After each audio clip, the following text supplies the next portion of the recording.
বাহ, এখানে এসে একদম শান্তি লাগছে। সবুজ গাছপালা, পাখির ডাক, এই জায়গাটার সৌন্দর্য দেখেই মন ভালো হয়ে যাচ্ছে। মহান আল্লাহ তাআলার সৃষ্টি এমনই। পবিত্র কোরআনে মহান আল্লাহ তাআলা বলেন, তুমি কি দেখো না, আল্লাহ আকাশ থেকে পানি বর্ষণ করেন এবং জমিনে নানা রঙের ফল, গাছ, লতাপাতা জন্মায়। সূরা ফাতির আয়াত 27। মানে এইসব রং, গন্ধ বা আমরা যা কিছু দেখি, অনুভব করি, তা সবকিছুই আল্লাহর দয়া বা করুণা। একদম, আমরা যা কিছু দেখি, অনুভব করি, সবকিছুই আমাদের জন্য আল্লাহর পক্ষ থেকে নিদর্শন। ওই গাছটা কত বছর ধরে দাঁড়িয়ে আছি বলতো? হয়তো কত মানুষকে ছায়া দিয়েছে। সুবহানাল্লাহ। রাসূল সাল্লাল্লাহু আলাইহি ওয়াসাল্লাম বলেন, যে গাছ রোপণ করে বা ফসল ফলায় তাতে মানুষ, পাখি বা পশু কিছু পরিমাণ খেলে তার সদকা হিসেবে গণ্য হয়। বুখারী হাদিস। তাহলে গাছ লাগানো ইসলামের দৃষ্টিতে ইবাদত?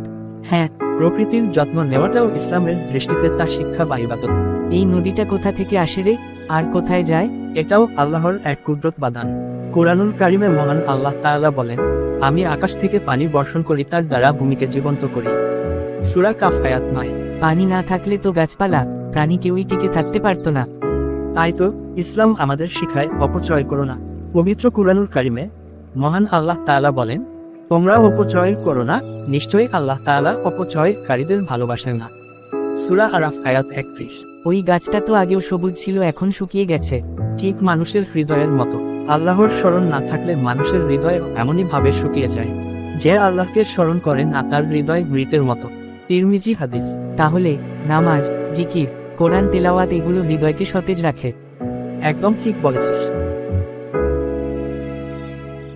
যখন সূর্য অস্ত যায়, তখন আমাদের শিখিয়ে দিয়ে যায় যে সময় কেটে যাচ্ছে। অর্থাৎ আমাদের সময়কে গুরুত্ব দেওয়া উচিত বা ভালো কাজে লাগানো উচিত। মহান আল্লাহ পবিত্র কোরআনুল কারিমে কসম করে বলেন, সময়ের কসম, মানুষ ক্ষতির মধ্যে আছে, তবে যারা ঈমান আনে, সৎকার্য করে, একে অপরকে সত্য ও ধৈর্যের উপদেশ দেয়, তারা নয়। সূরা আল হাসর। মারুফ, আজকে এই ভ্রমণ আমার চিন্তা ভাবনা বদলে দিয়েছে।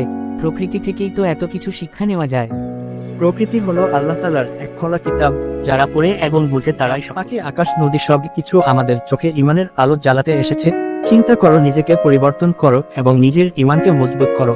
তোমরা কি চিন্তা করো না, প্রকৃতির প্রতিটি সৃষ্টি আল্লাহর এক একটি নিদর্শন। আল কোরআন। আসসালামু আলাইকুম বন্ধুরা, কেমন আছো সবাই? আমার এই কার্টুন ভিডিওটা কেমন লাগলো? ভালো লাগলে লাইক, কমেন্ট, শেয়ার করে সাবস্ক্রাইবও করে অল নোটিফিকেশন অন করে সাথে